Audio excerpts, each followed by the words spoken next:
Hola, bienvenidos al Medioevo Peronista, y hoy con una novedad, porque finalmente salió el libro, ya debe estar llegando a las librerías, así que podés correr a comprarlo. Nada, es un libro sobre el Medioevo Peronista que arranca con una frase de Perón, como epígrafe, en la que dice que el siglo XXI será de las democracias populares, por mucho que se opongan los anglosajones. Es la línea perfilada por las corporaciones de la Edad Media que a través de las democracias burguesas vuelve a levantar sus banderas. La Revolución Rusa, Mussolini y Hitler demostraron al mundo que la política del futuro es del pueblo y de las masas organizadas. Esto le escribe el general Perón a John William Cook, que fue el primer gran teórico del peronismo como fuerza revolucionaria. Hitler, Mussolini, Stalin, la vuelta del medioevo. De eso habla el libro.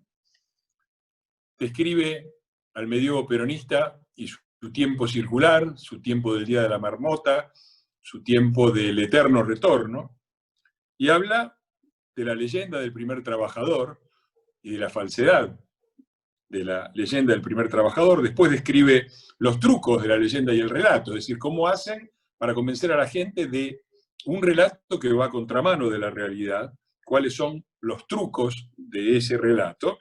Y después hay una descripción de las tribus colaboracionistas, de todos esos que dicen no ser peronistas, pero siempre apuntalan al peronismo. Y finalmente un análisis de los errores que cometió Cambiemos y de la perspectiva futura.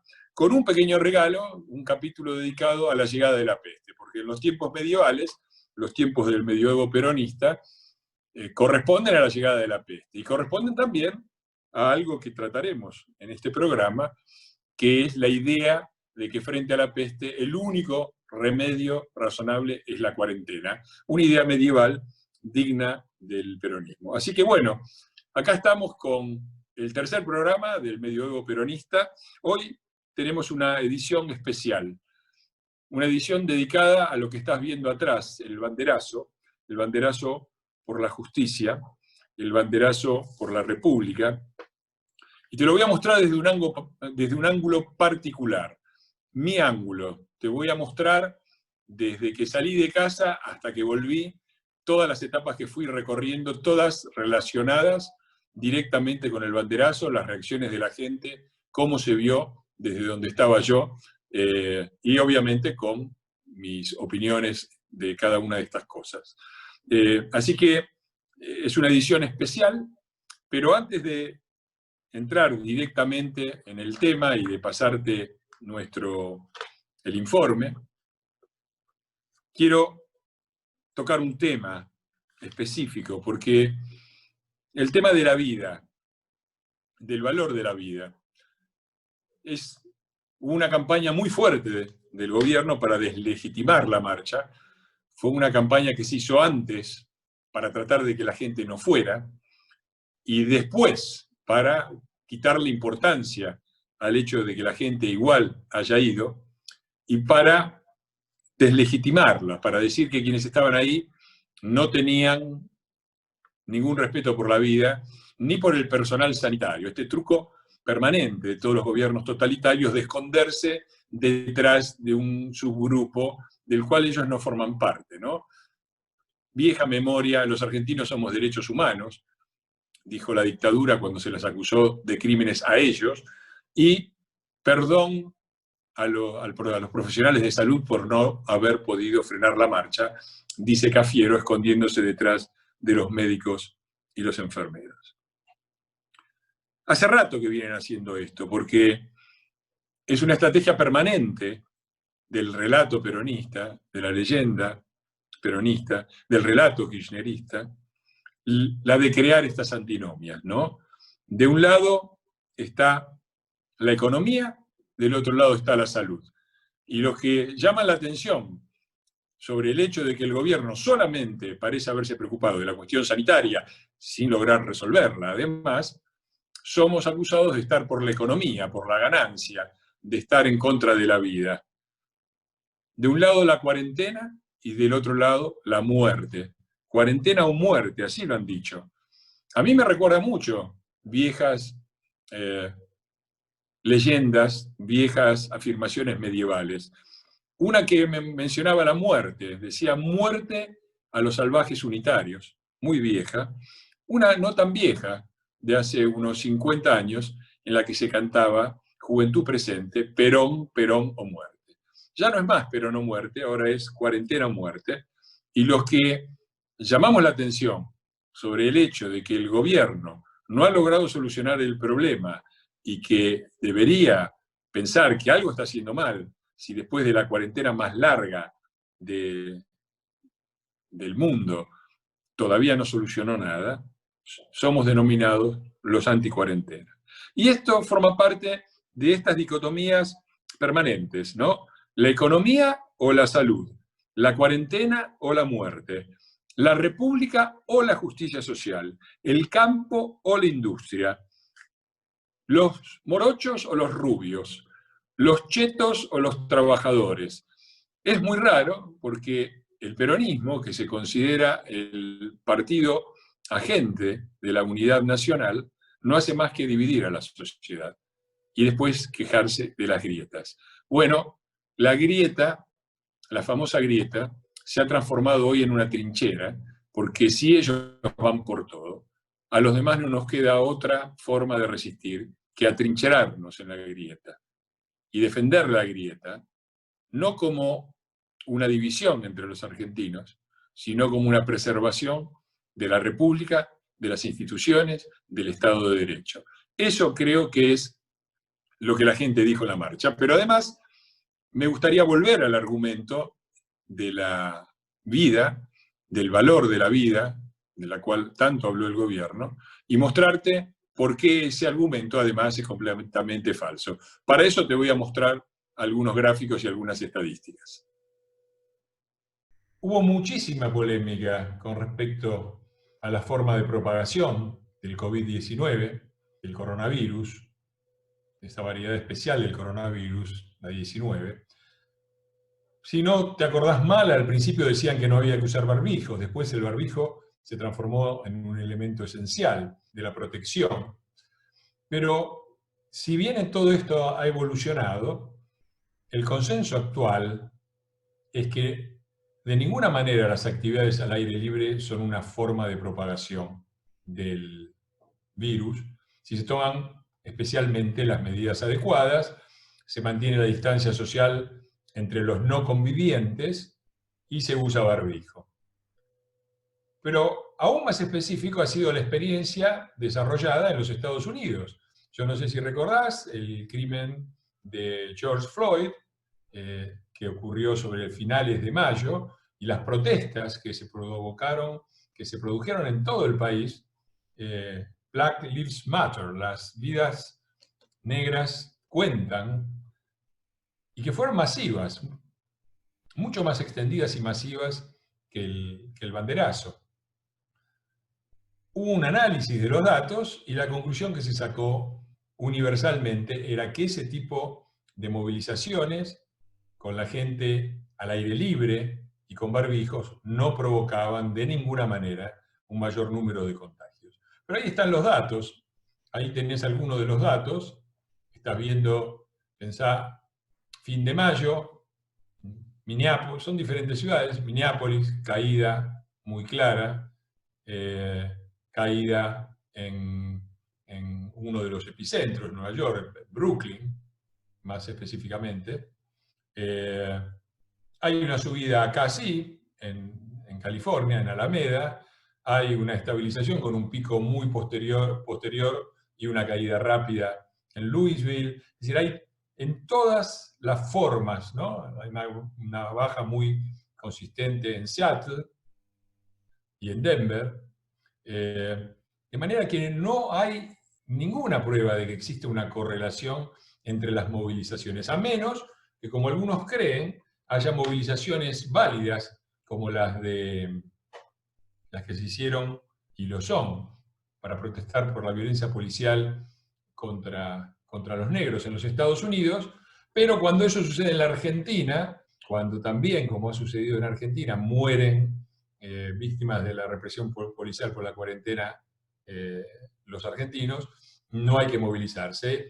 Y además, parece ser, según esta teoría, esgrimida desde el gobierno, que estas movilizaciones, hay movilizaciones que contagian y otras que no. Porque varios miembros del gobierno apoyaron estas movilizaciones de Black Lives Matter. Bueno, acá hay otras cosas interesantes para ver desde el punto de vista estadístico. Esto es los contagiados en la ciudad de Buenos Aires y en la provincia de Buenos Aires. Como ves, al principio de la curva, los números en la ciudad eran mayores que en la provincia, cosa razonable, porque los primeros contagios provenían del exterior y el nivel socioeconómico y el nivel de viajes de la capital era más alto que en la provincia. Hasta acá, más o menos, acá se solapan las curvas y a partir de ahí, estamos hablando del 12 de junio, más o menos, hay una dinámica completamente diferente que tiende a la estabilidad en la ciudad de Buenos Aires y una subida permanente de los casos en la provincia de Buenos Aires. Que esperemos que esta parte final de la curva sea el futuro. Pero la diferencia es enorme y yo me atrevería a pensar que el diferente nivel de eficiencia en el manejo sanitario de la pandemia tiene una relación con esto, porque una cosa es lo que ha hecho el gobierno de la ciudad de Buenos Aires con Quirós a la cabeza, y otra cosa es la provincia de Buenos Aires con Kicillof y Goyán. Y la cosa rara es que este escenario relativamente más benigno, o mucho más benigno que en la provincia, se produce en la ciudad donde se dieron las concentraciones y los banderazos más grandes, alrededor del obelisco, que parece que por algún tipo de efecto mágico no impactan en la ciudad de Buenos Aires, sino en el conurbano. Una cosa muy rara, ¿no? Y esto es el país. Esta es una de las famosas filminas que mostró el presidente. Esta es la de Chaco, y fue muy gracioso, ¿no? Tenemos acá el video cuando dijo que la curva en Chaco se había mesetado, menos mal que se amesetó un poco. Y como ves, en todas estas provincias, ninguna de ellas es la ciudad de Buenos Aires, la curva ha ido directamente hacia arriba, algunas tomando una forma con una tendencia exponencial bastante clara, y eso es lo que ha pasado en todo el país, de una manera completamente independiente a cualquier tipo de marcha. Pero el gobierno no está preocupado en solucionar esto, ¿no? Está preocupado en ponerle una disculpa al gobernador peronista del Chaco, que es el que lidera, y en echarle la culpa a los porteños y al gobierno de la ciudad de Buenos Aires. Y a los chetos, a los surferos, a los que quieren jugar al golf, etcétera, etcétera. En vez de ocuparse de manejar esta realidad, que a pesar de la cuarentena más larga del mundo, es más que preocupante. Finalmente hay otro gráfico que prepararon que muestra lo mismo, muestra la suma de las provincias, es decir, los casos en toda la Argentina, relacionados con las declaraciones de Ginés González García, nuestro ministro de Salud, porque ahora, no sé si sabías, Salud es ministerio. No hay ninguna posibilidad de que exista coronavirus en Argentina, acá. Yo no creía que el coronavirus iba a llegar tan rápido, nos sorprendió, casi enseguida. La Argentina está preparada para enfrentar el coronavirus, menos mal, porque nos metieron en la cuarentena más larga del mundo. Estoy mucho más preocupado por el dengue que por el coronavirus, acá. Sigue. El pico de contagio por coronavirus se producirá en mayo, dice a principios de abril el ministro de Salud, que ahora es ministerio, González García. Argentina es tomada de ejemplo y estamos mejor que otros países. Acá ya no estábamos tan bien. La Argentina está por debajo de la simulación más optimista. Estamos testeando todo lo que tiene que ser testeado. Esto lo dice a principios de abril. Hoy tenemos controlada la circulación del virus. Dice eso mediados de abril. A mediados de mayo, el nuevo test de diagnóstico, bueno, esto no es importante, el coronavirus está en ascenso y el pico sería a fines de junio, nos dice todavía en mayo, después de haber dicho que iba a ser en mayo. Y después sigue. Tal vez tendríamos que haber empezado un poco antes el rastreo, nos dice, después de haber declarado que todas las cosas que podían ser testeadas estaban siendo testeadas acá. Ahora, un mes después, nada más, tal vez tendríamos que haber empezado un poco antes, ¿no? Y acá yo calculo que en 2 o 3 días empezará a bajar la curva. Y realmente, ¿sí? Es dramático y a la vez causa risa, ¿no? Miren lo que pasa después de que Ginés García dice, en 2 o 3 días empezará a bajar la curva. Y ya estamos acá, estoy preocupado. Creí que iban a empezar a bajar los muertos por la cuarentena, etc. Toda esta serie de disparates son las que dijo el ministro de Salud, todavía en el cargo, del gobierno que acusa a la oposición de irresponsabilidad sanitaria. ¿Quiénes son los irresponsables? Pero no es solo que la acusación es infundada y que no haya una correlación entre el aumento de los casos y las movilizaciones con gente al aire libre usando barbijos. La otra pregunta es, ¿tiene el gobierno derecho a erguirse en un supuesto representante de la vida como valor absoluto? Porque el kirchnerismo fue el introductor en la Argentina de las masacres de Estado, es decir, de las muertes masivas ligadas a la corrupción y a la venalidad del Estado. Cromañón fue el episodio que empezó esta triste saga, con 194 muertos, a cargo gobierno de Ibarra, que llegó a la ciudad de Buenos Aires ganándole a Macri, gracias al apoyo de Néstor Kirchner, 194 muertos, 51 muertos en 11, 88, dice Scioli, que murieron en La Plata, los platenses dicen que fueron mucho más. Pero te voy a llamar la atención sobre 2 temas más. La cantidad de muertos por inseguridad y en accidentes de tránsito. La diferencia entre el 2015 y el 2019-2020, últimos años de Cambiemos, en términos de inseguridad, es enorme. El índice de homicidios cada 100.000 personas bajó en la Argentina de casi 7 puntos a 5 puntos. 5 de 7 personas muertas en homicidio por año cada 100.000 habitantes a 5. Esa diferencia en un país de 45 millones de habitantes y que se debió claramente a una política de seguridad, de persecución del delito y de un Estado activo del lado de la víctima y no del delincuente, que debemos sobre todo a Patricia Bullrich, esa diferencia es una diferencia de 720 muertos menos por año. Por 12 años que gobernaron ellos, son más de 8.000 personas muertas por una política de seguridad errada, que apenas cambiamos y en pocos años cambió completamente el panorama. Y además, algo parecido pasó con los accidentes de tránsito, muy ligados su mortalidad a la condición de la infraestructura, a las rutas de la muerte y a la falta de inversión, porque la plata que tenía que ir para los frenos de los trenes de Once o para hacer el viaducto, perdón, el canal El Gato, el arroyo El Gato, entubarlo en la ciudad de La Plata, se la quedaban, como se quedaban la plata de las rutas. Cuando uno va a Luchemos por la Vida y compara las cifras de 2015 con las cifras de 2019, que son las últimas disponibles, la diferencia es de 900 muertos menos por año. Multiplicándolo por los 12 años del kirchnerismo, son casi 11.000 muertos totales. Ese nivel de mortalidad causó la corrupción, la impericia de estos muchachos, que ahora hablan y se ponen en representantes de la vida. Y cierro pensando que esta gran movilización, ahora vamos a ir al informe, se produce justamente en el aniversario de la muerte de San Martín.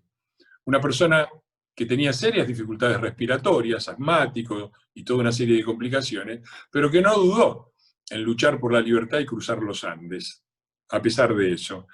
Porque la vida, y lo dijo San Martín, y también Belgrano tiene una frase al respecto que todos han recordado, la vida no es un valor absoluto, la vida tiene valor en la medida que podamos desarrollarla también con libertad.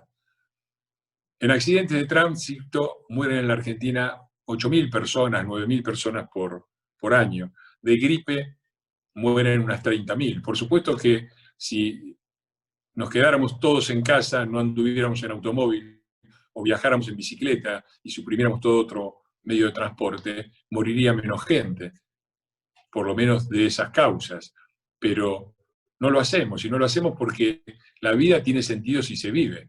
Por lo tanto, está muy bien tratar de tomar todas las prevenciones posibles, como hizo la gente en la marcha, con barbijos, todos estaban con barbijos, en grupos relativamente aislados, lo que se podía, y donde veías a 2 o 3 personas, generalmente eran parejas o convivientes, pero demostrando también que podemos salir a luchar por la libertad, a pesar de que respetamos la vida. Después de todo, es lo que Hegel mencionaba como la diferencia entre el amo y el esclavo. Esto le va a gustar mucho a un hegeliano como Juan José Sebrelli, que ya volvió a la casa, recuperado de su coronavirus, ya se está restableciendo. Digo, Hegel separaba el amo y el esclavo en la capacidad que tenían de ofrecer su vida en la batalla, en la capacidad que tenían de arriesgar la vida por aquello en lo que creían. Yo no creo que nosotros hayamos arriesgado nuestra vida, ni mucho menos, no veo nada de heroico, pero sobre todo veo una voluntad muy cierta de una parte cada vez más grande del pueblo argentino de defender su libertad y la república, y un gobierno desgastado que que intenta ponerse en defensor de la vida cuando lo único que tiene es muertos en el ropero. Seguimos en el medioevo peronista y ahora vamos al informe del banderazo por la justicia, visto desde un ángulo particular, el mío.